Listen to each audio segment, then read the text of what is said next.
नमस्कार, आज बनवणार आहे पुरणाची पोळी।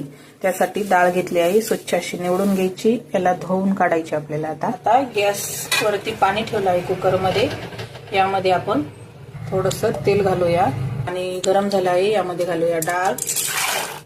आता आपल्याला कुकर मधून 3 शिट्ट्या घ्यायच्या मिडियम गॅस वरती। यामध्ये थोडीशी मी हळद घातली होती।